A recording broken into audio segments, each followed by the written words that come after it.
Vamos seguir nossa série de estudos no Evangelho de Lucas, e à medida que vocês vão caminhando para o Evangelho de Lucas, capítulo 5, gostaria de fazer uma recapitulação. Jesus inicia seu ministério anunciando a sua identidade em Lucas capítulo 9, a partir do verso 16, na sinagoga de Nazaré. Lá ele declara que o Espírito Santo ele era o cumprimento dessa profecia, o Espírito Santo viria sobre ele, e aí ele iria primariamente pregar, evangelizar os pobres, proclamar liberdade aos cativos, restauração das vistas aos cegos e pôr liberdade aos oprimidos. Isso aparece dentro de um contexto em que Jesus expressa sua autoconsciência. Olha, eu sou o cumprimento dessas profecias. E o meu ministério, o trabalho que eu vim fazer, mais do que qualquer outra coisa, é pregar, proclamar. A minha audiência serão primariamente os pobres, aqueles que são cativos, aqueles que estão oprimidos, aqueles que são cegos. Mas no capítulo 4, essa autoidentificação de Jesus está dentro de uma série de testemunhos que outras pessoas dão a respeito da identidade de Jesus. No capítulo 1, por exemplo, Jesus, ele ao nascer, na verdade ao ser concebido, o anjo Gabriel diz, olha, ele será grande, será filho do Altíssimo, Deus lhe dará o trono de Davi, seu pai. A própria Maria fala algo a respeito de Jesus, seguido depois de Zacarias, Simeão, Ana.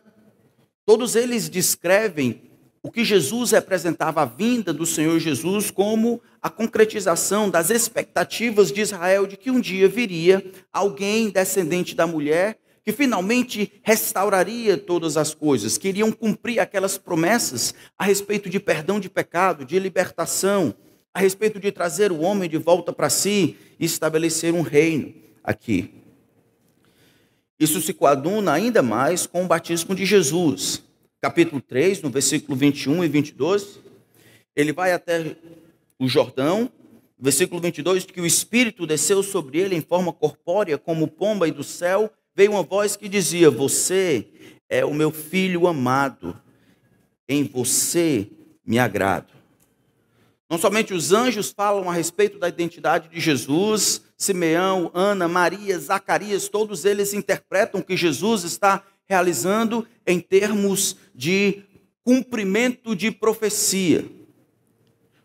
Mas o próprio Senhor, ao ver o seu filho sendo batizado, o Espírito Santo desce sobre ele e ele publica para todo mundo, este é o meu filho, o meu amado, em quem está todo o meu prazer. Jesus, então, ao iniciar o seu ministério, ele vai demonstrar a sua identidade não somente por aquilo que prega, pregando com autoridade, mas também as coisas que ele faz, os sinais, os poderes, os milagres portentosos, todos esses como que agregassem provas de que Jesus estava, de fato, trazendo o reino, de que Jesus, de fato, estava cumprindo as profecias que falavam que este Messias, este Cristo, iria realmente trazer os poderes do mundo vindouro para agora e abrir o ano aceitável do Senhor para que as pessoas pudessem entrar e assim, arrependidos de seus pecados, serem salvos. Nós vimos que essa autoridade na proclamação de Jesus é seguida da autoridade de Jesus para curar, autoridade de Jesus sobre a criação, os peixes e os homens, no capítulo 5, versículo de 1 ao capítulo 11. Mas a partir do versículo 12, que é o nosso texto, até o versículo 16, nós vemos uma manifestação diferente do poder de Jesus. Mesmo que a cura salte desse encontro de Jesus com o homem leproso, a compaixão de Jesus, uma compaixão que interage, que busca, que deseja resolver a situação das pessoas, salta aqui. É uma surpresa que Jesus, movido por compaixão por alguém como um leproso, vai curá-lo e ensinar a nós este outro poder, o poder da compaixão. Então acompanhe enquanto nós lemos Lucas capítulo 5, a partir do versículo 12.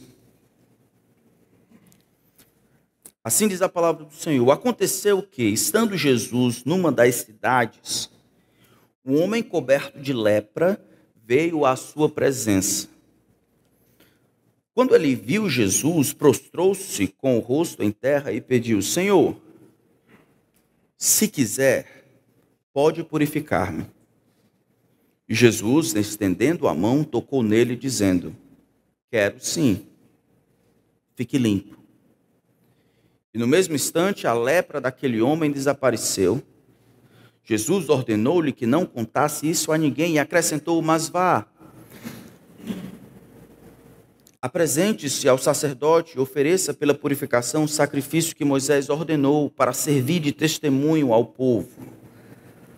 Porém, o que se dizia a respeito de Jesus se espalhava cada vez mais e grandes multidões afluíam para o ouvir e para serem curadas de suas enfermidades.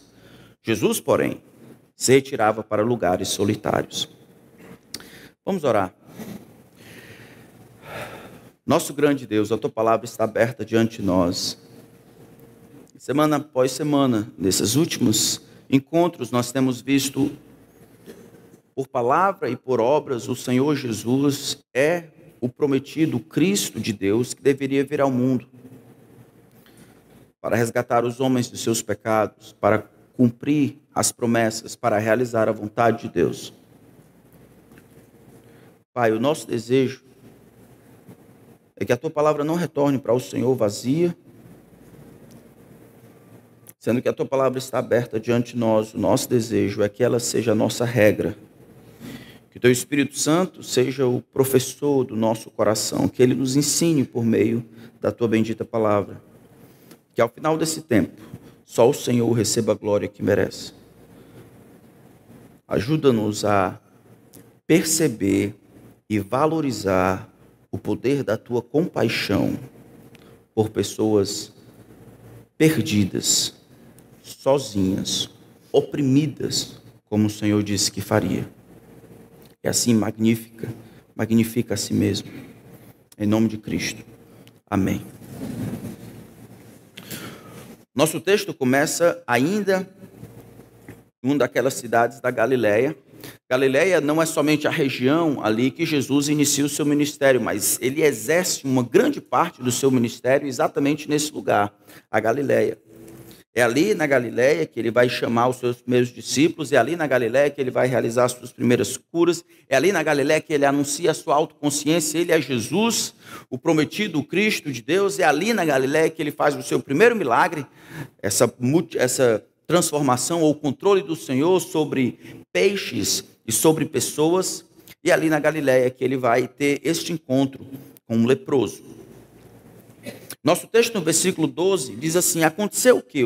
Depois do que aconteceu lá na pesca maravilhosa, nos versículos anteriores, estando Jesus numa das cidades, um homem coberto de lepra veio à sua presença. A gente não pode passar desapercebido a grandeza de informações que escritas para uma audiência original, às vezes escapa para nós que vivemos no período em que a hanseníase ou a lepra é quase que passado, mesmo embora existam muitos lugares do mundo que ainda padeçam por causa de hanseníase.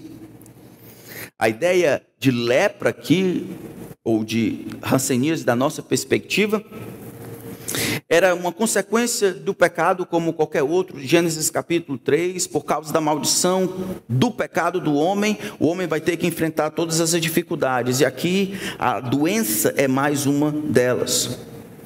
Depois da entrada do pecado no mundo, o homem tem visto a proliferação das mais diversas doenças, doenças de dentro, doenças de fora, todas elas demonstrando a fraqueza, a inabilidade, o destroço causado pelo pecado. Mesmo que a lepra seja uma doença compreendida ou conhecida bem antiga, é natural que a partir de Gênesis capítulo 3, problemas e patologias venham surgindo ao longo dos anos. No mundo antigo, essa doença era caracterizada principalmente pelos seus resultados, pela percepção das pessoas que encontrassem pessoas assim.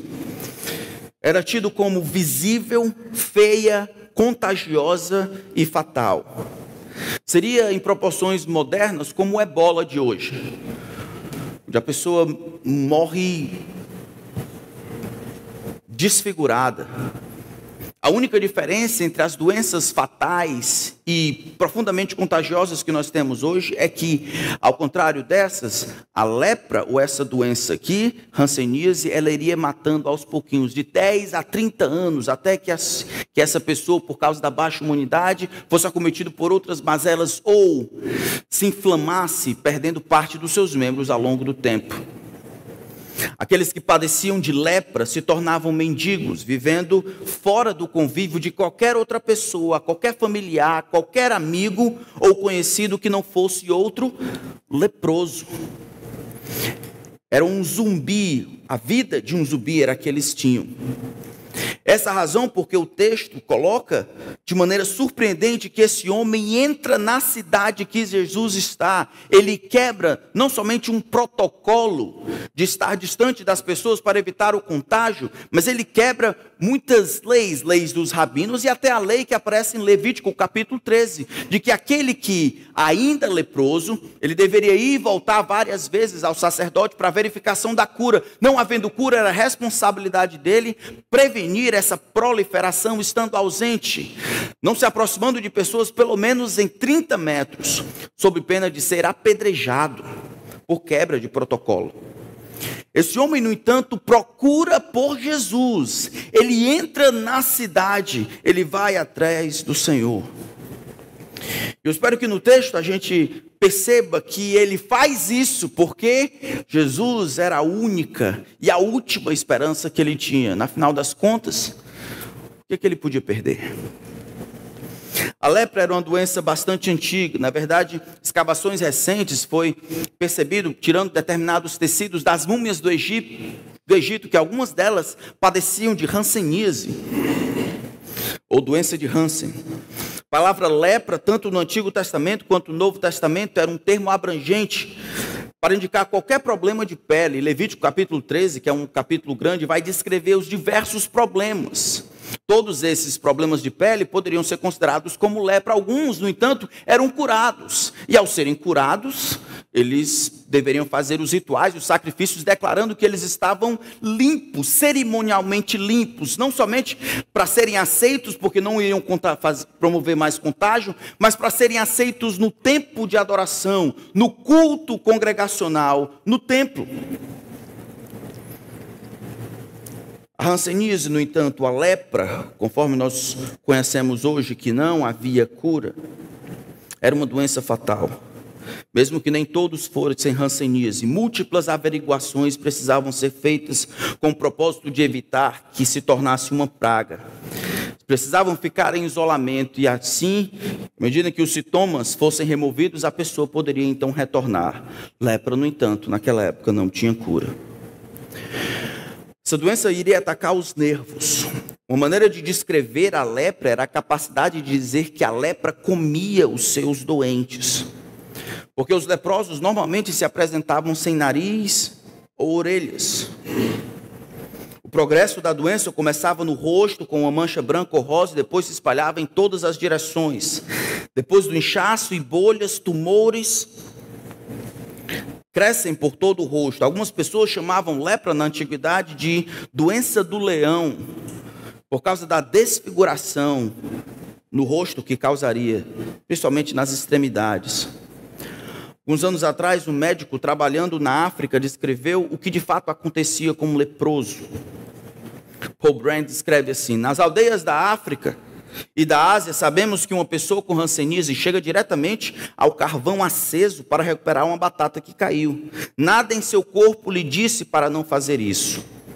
Pacientes do meu hospital na Índia trabalham o dia inteiro segurando uma pá com um prego saliente e nunca sentem o prego rasgando a sua carne. Eles apagam um pavio em chamas com as próprias mãos. Eles fazem isso o tempo todo porque não conseguem sentir. Eles andam sobre cacos de vidro com frequência. Eles não sentem absolutamente nada. A observação desse médico, ele começou por causa da observação a formular sua teoria, um tanto quanto radical, que a lepra ou a hanseníase, ela primariamente atacava ou funcionava como um anestésico, não como um destruidor direto, mas como um destruidor indireto. Em uma ocasião, ele lembra que tentou abrir uma porta com um cadeado enferrujado, não estava conseguindo abrir, mas aí um paciente que estava lá, um jovem menino, perguntou se poderia ajudar, e ele ofereceu, pegou a chave, com um movimento rápido de sua mão, ele girou a chave na fechadura, e o médico disse: rapaz, o que aconteceu? Estou ficando fraco mesmo. Um menino desse consegue fazer isso? Ele viu sangue no chão. Ao examinar os dedos do menino, Brand descobriu que o ato de girar a chave com tanta força havia cortado um dedo até o osso. Pele, gordura e juntas estavam todas expostas, mas o menino não sabia disso. Para ele, a sensação de cortar o dedo até o osso não era diferente de pegar uma pedra ou virar uma moeda no bolso. A rotina diária da vida literalmente desmoronava nas mãos e nos pés dos pacientes, e nenhum sistema de alerta dizia do contrário. Se o tornozelo era torcido, rasgando o tendão ou músculo, eles simplesmente se ajustavam para andar e andariam tortos pelo resto da vida. Se um rato mastigasse o dedo durante a noite, eles nem descobririam até que ele sumisse pela manhã. Os leprosos, então, ao contrário de outras doenças fatais, eles levariam 10 ou 30 anos até que a pessoa morresse de baixa imunidade de outras doenças. Ser leproso naquela época significava morrer lentamente e sozinho. Nunca mais adorar o Senhor no templo ou prestar qualquer ritual. Estava impuro cerimonialmente enquanto estivesse leproso. E estando leproso, estava condenado à solidão, ao ostracismo, à opressão. Ele deveria caminhar na rua, caso alguém aparecesse, ele deveria caminhar na rua sozinho aos trapos, como mendigo, dizendo: leproso, leproso, para avisar aqueles que estavam a mais de 30 metros que não se aproximassem, por causa do contágio. É esse tipo de homem, com esse tipo de dificuldade, que vai atrás de Jesus. Quebrando todas as convenções ou expectativas de uma sociedade que, por causa das dificuldades próprias do tratamento, colocava essa pessoa isolada, ele vai atrás de Jesus. E a decisão de procurar Jesus nos causa um certo choque aqui. Aconteceu que, estando Jesus em uma das cidades, um homem coberto de lepra. Coberto de lepra indica que a lepra tinha chegado a estados mais avançados. Era perceptível lepra não somente nas extremidades, mas por todo o corpo. Ele estava comido de lepra. Ele vem à presença de Jesus. E quando ele viu Jesus, prostrou-se com o rosto em terra e pediu: Senhor, se quiser, pode purificar-me. É difícil encontrar na Escritura uma ilustração mais vívida a respeito do nosso próprio pecado. Muito embora o texto seja histórico e não deva funcionar como uma ilustração, uma moral, uma anedota para descrever a nossa condição diante de Deus, é possível compreender que aqui nós vemos uma grande ilustração do homem em sua perdição. Mas o homem, conhecendo, ouvindo falar de Jesus, talvez por ter percebido um milagre anterior, vai até Jesus, quebra as convenções, entra na cidade e, ao entrar na cidade, se prostra diante do Senhor. Ao falar com Jesus, ou a reação que ele tem a ver Jesus, demonstra muito a respeito do coração desse homem. Demonstra que ele sabe que Jesus é diferente. Ele diz Senhor, e mesmo que não indica que aquele está chamando Jesus de Deus, ele se prostra em sinal de reverência. O livro de Mateus e o livro de Marcos demonstram que ele se prostra de fato. E a palavra lá descreve algumas vezes sinal de extrema reverência ou adoração. O homem também reconhece o poder de Jesus.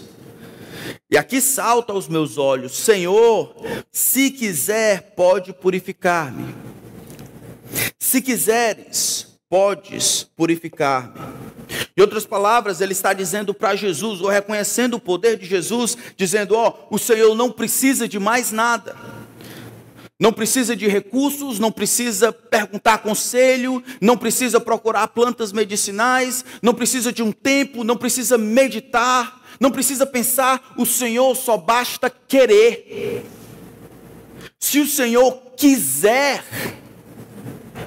o Senhor pode me purificar, pode me tornar limpo. Era natural que naquela época, num contexto difícil, muitas pessoas iriam fazer um bom dinheiro por prometer determinadas coisas impossíveis de cumprir, senão pela intervenção de Deus. O homem reconhece que Jesus não precisa e não está entre aqueles que de maneira com malabarismo poderia curá-lo, ou fazer uma mágica, ou ou não precisa de ritual. Senhor, se o Senhor quiser, se o Senhor simplesmente quiser, o que basta para que aconteça é o Senhor querer. Talvez a gente possa lembrar do texto, dos versículos anteriores, em que Jesus, depois de apresentar-se diante da comunidade lá de Nazaré, ele lembra de Naamã o sírio, aquele comandante daquele império sírio que o profeta mandou que ele fosse se banhar no Rio Jordão. Por 7 vezes ele faz. E ao fazer isso, ele sai de lá curado. Pode ser que isso estivesse na mente do leproso, dizendo: Senhor, não precisa fazer isso. Não tem nada. Tudo que eu preciso para ser curado está aqui. O Senhor não precisa movimentar a mão. Não precisa nem abrir a boca. Não precisa olhar para mim. Não precisa fazer absolutamente nada. De dentro para fora, o Senhor só precisa querer. Somente Deus é capaz de transformar desejos em realidade, sem o auxílio de nada que exista antes. Lembra que quando nós começamos a estudar sobre milagres, nós vimos que essa é uma habilidade do Filho. Em João capítulo 5, tudo que o Pai faz, esse de modo semelhante o faz, porque ele viu o Pai fazer. Eu não posso deixar de imaginar, na criação de todas as coisas, quando Deus estava criando por meio do Filho, Deus disse: haja luz. E houve luz. Sem nenhuma matéria pré-existente, nenhum plano de direção, nenhum programa para ser consultado, nada. Ele simplesmente tem desejo, ele cria, ele diz: se faça. E as coisas, e a realidade obedece.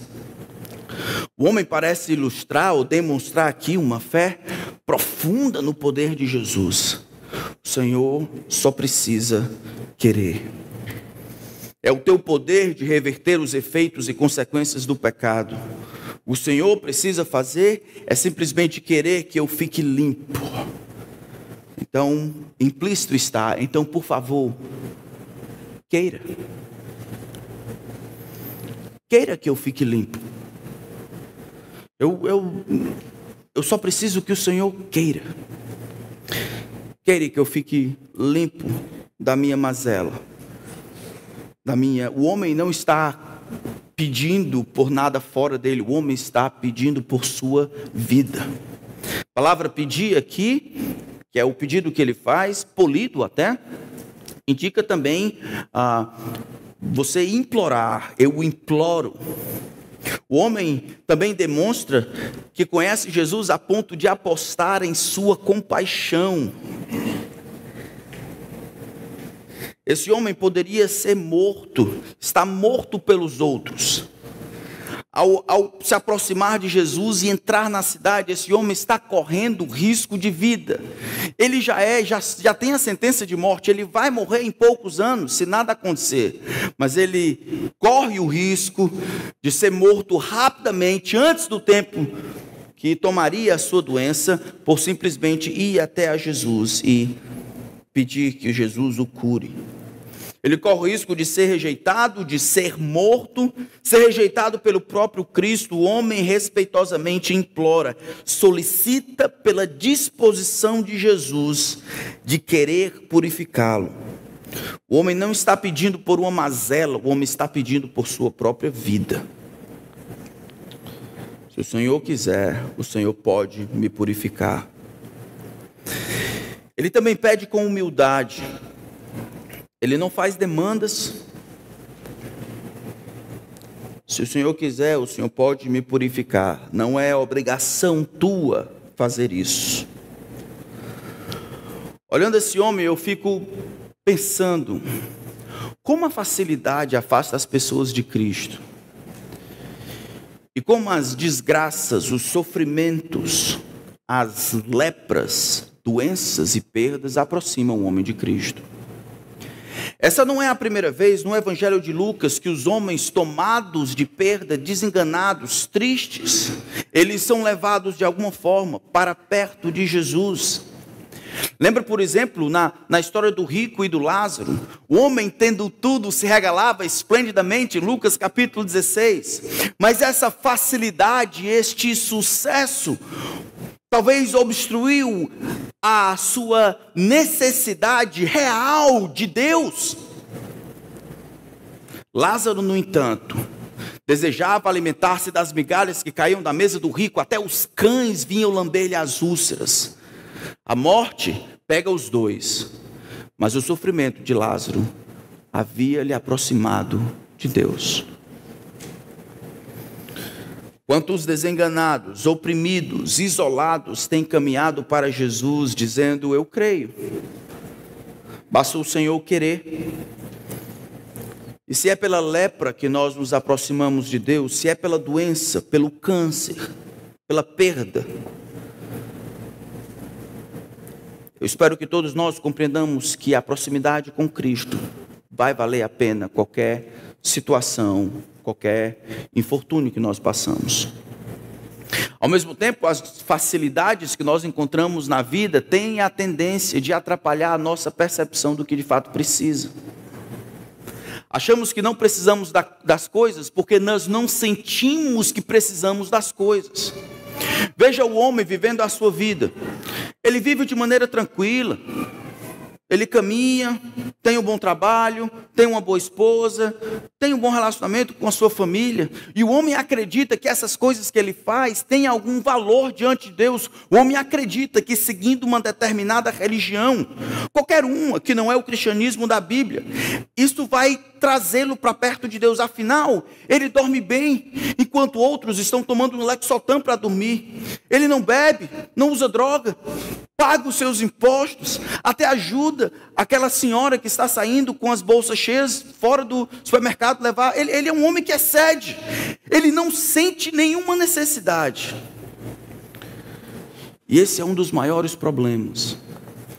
Dor e necessidade, sofrimento, é um instrumento nas mãos de Deus. Quem não sente dor é leproso. E essa mente leprosada por olhar para si e não perceber necessidades de Deus, vai levar muitos ao inferno.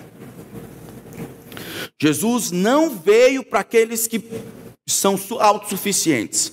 Jesus não veio para aqueles que não são pecadores. Jesus não veio para aqueles que estão completos, satisfeitos, os legais. Jesus veio para os pecadores, pervertidos, incapazes, destroçados por essa desgraça de vida.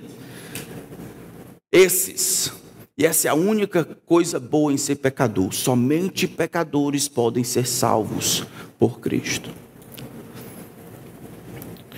O homem aposta na compaixão de Jesus. De alguma forma, o ostracismo, a opressão, a dificuldade, a morte, a dor, a doença, são combustíveis para que esse homem corra para Jesus, procurando, lançando todas as suas esperanças em Jesus. Talvez seja a razão porque alguns de nós aqui não querem saber de Jesus, estão muito confortáveis no seu sistema religioso, ou na fé que vocês têm, mesmo que Jesus tenha dito que os homens não são salvos por obras. Os homens são salvos pela graça de Deus, o que implica que você é um pecador como qualquer outro e precisa reconhecer isso, se arrependendo, lançando fé, arrependido em Cristo. A razão é porque você acha que está tudo bem. É isso que o seu coração lhe diz. A Bíblia fala do coração, que o coração do homem é desesperadamente corrupto, alimentado pelas mentiras do diabo. Você ficará afastado de Deus eternamente, mesmo sem sentir que agora esse é o seu destino eterno. Mas tem outra aplicação que eu vejo aqui. Algumas vezes eu acho que procurando ajudar as pessoas a virem a Cristo e serem salvas, eu parei de ajudar as pessoas orando, né? Assim, vamos fazer essa oração, eu vou fazer isso. Eu tenho procurado incentivar as pessoas a fazerem de uma maneira ou de outra exatamente isso aqui. A irem para Jesus e dizerem isso para Ele. Senhor, eu preciso de ajuda. Aqui o caso do problema dele era um problema de lepra. Era um problema incurável. O caso do nosso pecado é um problema também incurável, um problema que vai gangrenar toda a nossa vida e nos conduzir ao inferno. Ao invés de colocar sobre mim a responsabilidade de conduzir as pessoas a Cristo, eu digo, diga para Jesus, peça para que Ele salve você, diga para Ele que você não sabe como fazer, sabe dos seus pecados, sabe das suas necessidades, corra para Ele, sabendo que não é porque você acha que Ele deve salvar você, que Ele tem a obrigação de salvar você. O texto diz, se o Senhor quiser, pode purificar-me. Em outras palavras, não depende de quem quer, de quem corre, de quem assiste à igreja, de quem conhece os pastores, não depende de quantos cultos você foi, não depende se a sua esposa, sua mãe, seu marido são crentes, não depende de quanto conhecimento bíblico, não depende de quem quer ou de quem corre, de Deus usar a sua misericórdia. Estamos chegando num ponto que enquanto proclamamos o Evangelho, a gente tem invertido os valores. É como se o grande Deus lá do alto do céu, comendo as unhas, ficasse lá, por favor, venha para mim. E os outros dizendo, é isso mesmo, aceite Jesus. Um bando de hereges dizendo que os homens estão no coração, são o centro do coração de Jesus. Como se Deus perdesse alguma coisa. Quando os homens de maneira rebelde rejeitam, como se Deus deixasse de ser menos glorificado, ou menos Senhor, ou menos satisfeito, quando os homens por rebeldia desejam caminhar os seus caminhos. Seja mentiroso todo homem. Jesus, do alto da sua glória, Ele ama o pecador, e é por isso que Ele veio. Mas o Senhor estará feliz e insatisfeito caso os pecadores o rejeitem. E os pecadores que o rejeitem deverão pagar ou receber as implicações de negarem o único que poderia lhes salvar. É prerrogativa de Deus perdoar. É prerrogativa de Deus salvar. A nossa, de pedir que Ele queira. A nossa de pedir que Ele venha, a nossa de pedir que Ele nos atenda. Senhor, se queres, podes purificar, pode me salvar, pode fazer isso ou aquilo. Se não foi surpreendente o suficiente para você, olha o que acontece no versículo 13. Jesus, o que Ele faz? Ele estende a mão e depois Ele o toca. Combinado isso aqui. Jesus toca o leproso. Ele ficaria cerimonialmente imundo por 7 dias. Se não fosse verificado que esse homem, naquele momento em que ele o toca, já seria curado. Esse toque de Jesus nem precisava existir. Isso aparece algumas vezes nesse evangelho, pelo menos mais 4, demonstrando o movimento de Jesus, a sua compaixão. Na verdade, Marcos capítulo 1 vai dizer que Jesus, movido por compaixão, vendo a desgraça do próprio homem, ele foi movido por compaixão. A humildade desse homem, o respeito desse homem, a disposição de aceitar a vontade de Deus, a confiança que esse homem demonstra no poder de Jesus, move Jesus a se compadecer desse homem. E ele o toca. O homem reconhece que ele não precisava tocar nele. Jesus poderia ter dito assim, tá certo, eu quero, fica limpo. Basta Jesus querer. Jesus, no entanto, demonstra que muito mais do que simplesmente que ele fique limpo, Jesus deseja estar presente, ter um relacionamento com esse homem. Jesus deseja ser amigável a esse homem, demonstrando de fato uma compaixão ousada. Eu quero. É isso mesmo, eu quero. Seja limpo, fique curado.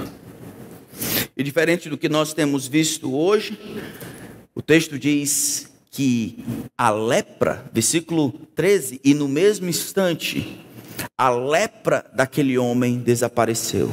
Sem mandiga, sem 3 pulinhos, sem planta de peão na frente, sem... Jesus toca e diz, eu quero, fica limpo. E acabou-se. Sem nada, supersticioso, nada oculto, sem as escuras. Não, Jesus simplesmente cura de maneira instantânea. Eu quero, fique limpo. O que é necessário para que a realidade, para que Deus crie a realidade, Ele só precisa querer. O homem entendeu e Jesus confirma, eu quero, fique limpo. Cumpriu-se o que o homem quase que havia profetizado. O homem chega dizendo, eu creio no teu poder. O que o Senhor precisa fazer, o Senhor só precisa querer. Não precisa falar nada, não precisa estender a mão, o Senhor só precisa querer. E é exatamente isso que acontece. Jesus quer, mas Ele vai mais. E Ele pronuncia, fique limpo. Aquilo simplesmente acontece. Que grande Deus nós temos. Sem meios outros, Jesus pode fazer o que Ele quiser. E algumas vezes Ele vai fazer o que nós queremos que Ele faça. Movido por compaixão. É da prerrogativa de Deus, o Deus do céu, o Deus que não precisa pedir conselho a ninguém, fazer o que Ele quiser. Mas algumas vezes, movido por compaixão, o nosso Senhor vai fazer exatamente o que nós pedimos. A lepra o deixou. Os nossos problemas algumas vezes podem acabar, outras vezes não. Naquele momento, e aqui é preciso que a gente entenda, naquele momento, naquela situação histórica, os milagres de Jesus demonstravam, evidenciavam quem Ele era, sua vida e seu ministério. Era muito importante, porque isso era profetizado em Isaías 61, que o Messias deveria comprovar, autenticar a sua identidade por meio de pregação com autoridade e por meio de milagres.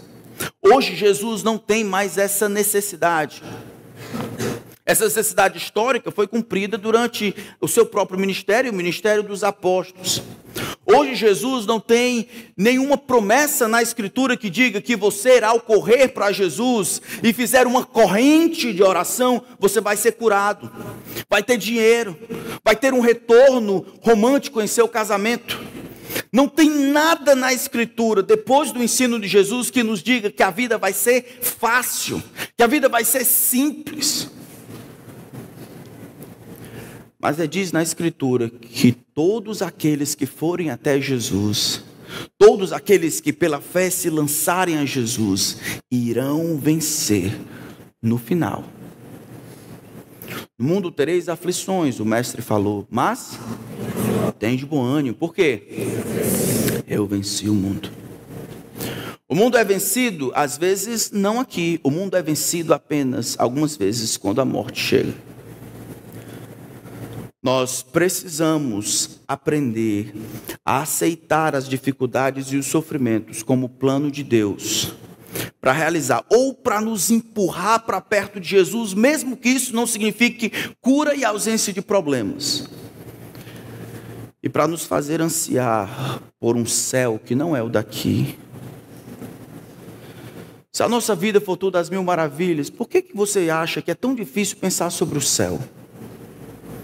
E ansiar finalmente ser redimido desse cativeiro de corrupção. Porque as pessoas têm dito a você, e o seu próprio coração tem dito que o céu é aqui. Ou pelo menos é isso que você quer, puxando o céu para cá. E aí, o que você mais quer é a preservação da vida e a ausência dos problemas. Os problemas precisam chegar. O objetivo de Deus é utilizar os problemas para nos conduzir a Cristo, como fez aqui, nos aproximar dele. Quando ele remove tudo que for distração, para que a gente veja apenas Cristo. Ele como nossa única esperança, Ele como o único que nos satisfaz, Ele como Ele prometeu que seria para nós. E para que o céu, o lugar onde está Cristo, seja a nossa maior ambição. Que não haja aquela satisfação nessas coisas desta vida, mesmo que a vida seja muito boa. Se você está satisfeito completamente aqui, é aqui que você vai ficar. Jesus demonstra a sua compaixão. E aí depois disso, voltando para o nosso texto, ele dá um dos mandamentos mais esquisitos possíveis.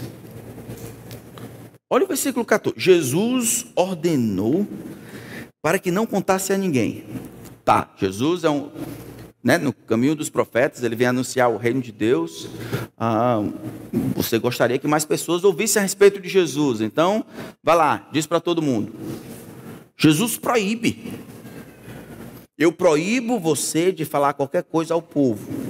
Eu quero que você faça a coisa certa, conforme escrita na lei. Depois de ir lá no templo, que seja verificado, em outras palavras, que você está de fato curado. O sacerdote deveria fazer um teste verificando que a lepra o havia deixado.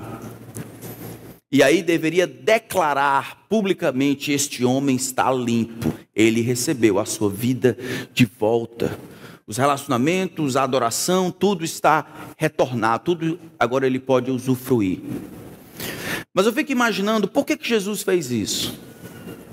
Alguns vão dizer que Jesus fez isso porque ele está no começo do seu ministério. Se ele não falasse, não proibisse isso, ele não ia ter mais tempo. Todo mundo ia falar um bocado de coisa, então Jesus não teria tempo para curar, para ensinar os discípulos, para se preparar. Se todo mundo soubesse que ele agora estava curando.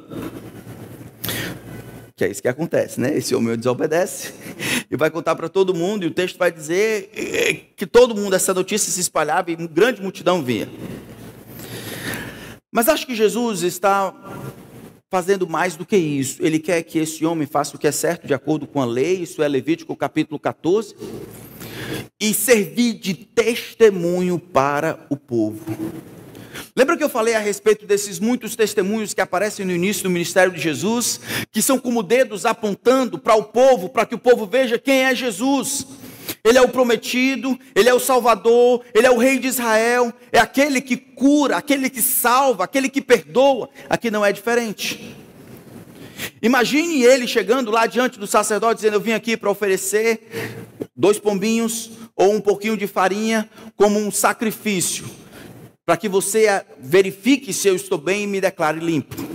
E o homem, depois de ser declarado limpo, talvez numa conversa: o que foi que aconteceu com você? O homem Jesus me curou. O homem Jesus curou você, o que ele fez? O homem Jesus, ele usou alguma medicina? Não, o homem Jesus simplesmente quis me curar.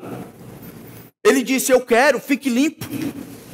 E isso serviria de testemunho, um dedo a mais, dizendo para a liderança, aqueles que estavam responsáveis por ajudar Jesus na tarefa, por apontarem para Jesus, que detinham o controle da palavra de Deus, a liderança religiosa deveria servir como mais um dedo, dizendo: olha, aqui é Jesus. Aquilo que vocês têm ensinado todos os sábados, aquilo que vocês têm dito para o povo orar e esperar, aquilo que é lido todos os sábados, tem se concretizado na vida de Jesus de Nazaré. Vocês devem aceitá-lo, reconhecê-lo como o Rei de Israel prometido. Jesus não está atrás de fama, mas está atrás do povo. E ele deseja, por meio disso, dar testemunho, por meio desse homem, de que o poder de Deus estava em Jesus e que ele estava cumprindo as profecias de que ele era tudo que afirmou ser. O texto diz que esse homem não fez o que era correto, não fez o que Jesus pediu. Curado, sim, mas ainda desobediente. Curado de sua lepra, eu fico imaginando, ele não conseguia se conter. Eu era um leproso, agora eu posso abraçar as pessoas, visitar a minha mãe. Digamos que ele tivesse, eu posso adorar o Senhor, adentrar no lugar ali do templo e ouvir a palavra e dar a minha oferta e ajudar as pessoas e voltar a trabalhar. Eu não preciso mais ser um mendigo. De novo, uma grande ilustração a respeito dessa realidade espiritual. Nossa condição de pecadores e aquilo que o Senhor nos dá em Cristo. E mais um contraste se estabelece no versículo 16. Jesus, porém, apesar de tudo isso, de todas as demandas, a grande multidão que afluía para ouvir, Jesus, porém, se retirava para lugares solitários e ali orava. No meio desse turbilhão, Jesus sabe o que é mais importante. No meio deste grande sucesso ministerial, as pessoas correndo para Jesus, ele sabe o que é mais importante. Diante dessa busca das pessoas para serem ajudadas, Jesus sabe o que é mais importante. Ele dispensa tempo com o Pai, fugindo das pessoas para lugares solitários e ali orava. Isso é um desafio para todas as pessoas ocupadas. Tem alguém aqui ocupado? Porque a nossa justificativa é isso: não me falta tempo. Você acha que é mais ocupado do que Jesus? Depois de chamar os discípulos para serem apóstolos, estarem com ele, qual o tempo Jesus teria sem ser o mestre desses 12? 0. Ele estava ensinando noite e dia com eles todo o tempo. Não era só as pessoas de maneira externa que estavam à procura de Jesus, mas os discípulos estavam lá aprendendo todo o tempo. Jesus, no entanto, encontrava tempo para orar. Isso aqui é meio humilhante. Eu e você colocamos essas desculpas, que você tem 5 trabalhos, e tem um trabalho gigantesco para fazer. Jesus estava revertendo a maldição, cumprindo a obra de Deus, e tirava tempo para orar. No meio do turbilhão, Jesus tirava tempo para orar. Algumas aplicações para nós concluirmos aqui. Em primeiro lugar, mesmo que aqui se fale da condição de um homem privado de sua vida, perdido por causa da sua condição, oprimido, eu acho que aqui ilustra a condição dos homens que estão distantes de Deus por causa de Cristo, por estarem afastados de Cristo. Podemos aprender muitas lições sobre o poder sobrenatural de Jesus, movido por compaixão, que vem sobre todos os que o buscam de maneira desesperada. Se você está aqui e não decidiu seguir a Cristo, fale com Ele. À noite, na calada da noite, peça para que Ele tenha misericórdia de você, peça para que Ele guie você. Diga para Ele: Senhor, eu não tenho fé. Essa fé que eles dizem, eu não tenho essa fé, eu queria muito ter. Diga isso para Ele. Diga assim: Senhor, eu acho que a minha vida está boa. Eu acho que tudo está muito bem. Eu não sinto nenhuma necessidade de mudança. Mas aquele pastor lá falou aquele negócio pela Escritura. Eu vou falar contigo: Senhor, tem alguma coisa? Criador, tem alguma coisa que está errada aqui que eu preciso mudar? Que eu preciso algo que eu preciso crer? Tenha o desafio.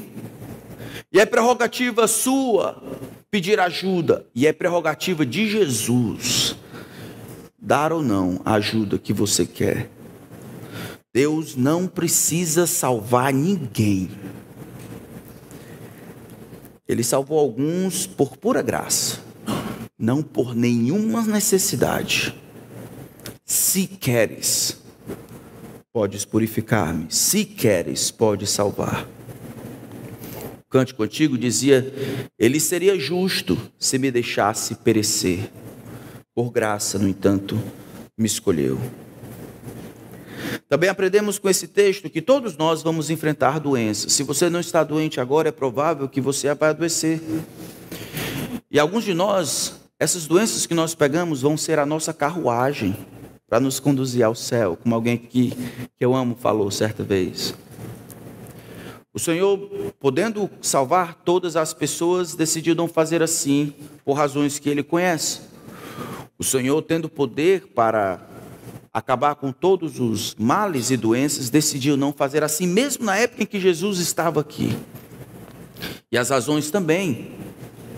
O que nós sabemos é que por trás disso, nas aflições, Ele deseja que todos nós nos aproximemos dEle e o tenhamos, apesar das dificuldades. As doenças que vão chegar, E a incurabilidade de algumas delas não deve nos assustar. O Senhor não está nos preparando para o lugar que é finalmente nosso. Precisamos de lembranças constantes de que aqui não é o nosso lugar.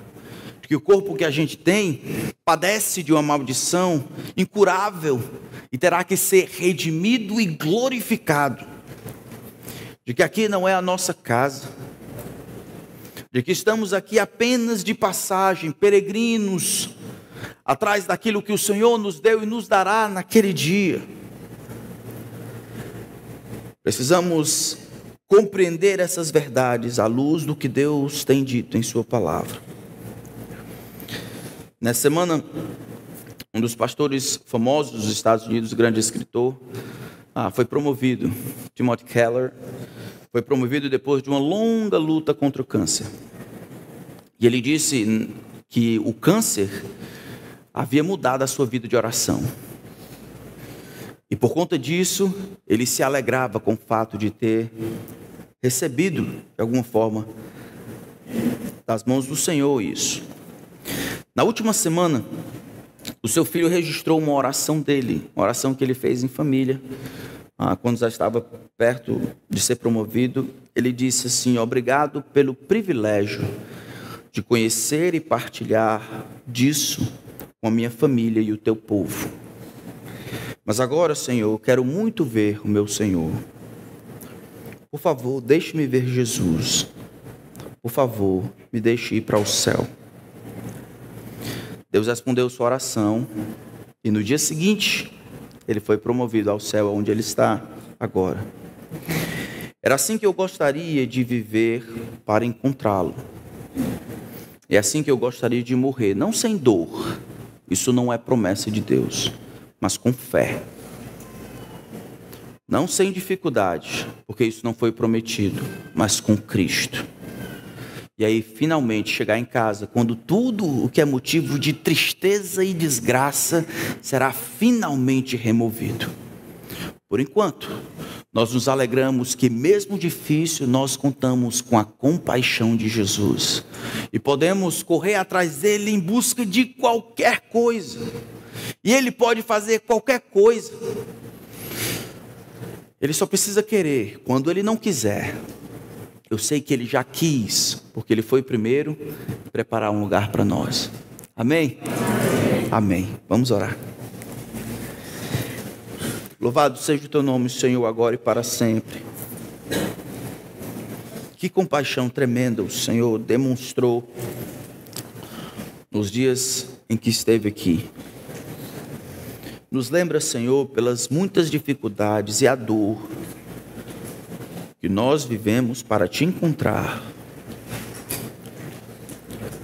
Que as doenças e dor nada mais são do que lembranças de que nós não vivemos para cá.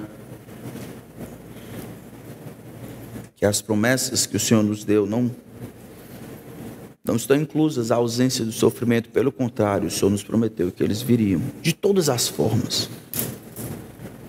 Eu peço pelos meus irmãos e irmãs aqui que estão passando por dificuldades e aflições e sofrimentos. Que o Senhor os escute orar de uma maneira mais profunda durante esse tempo. Que eles batam a porta do céu de maneira mais frequente e profunda. Que eles clamem ao Senhor para que o Senhor seja deles. Que eles aprofundem o relacionamento contigo. Que o Senhor os marque profundamente por meio de todas as dificuldades e os prepare em todas elas para o céu. Obrigado porque de todas as manifestações da tua compaixão, a maior delas foi perdoar-nos os nossos pecados, apesar de quem nós somos. Miseráveis pecadores, correndo longe do Senhor, nosso sistema religioso, achando que éramos bons, ou éramos malvados e sabíamos disso. Não éramos perfeitos. O Senhor olhou e veio ao nosso encontro e abriu os nossos olhos e nos deu fé para crer. O Senhor quis nos salvar. o Senhor quis utilizar a sua misericórdia para conosco. E é só por isso, e nada mais, que nós estamos aqui hoje. Estamos aqui porque o Senhor quis. O Senhor nos quis primeiro, o Senhor nos amou primeiro, o Senhor nos criou primeiro e depois nos recriou em Cristo para pertencermos a Ti.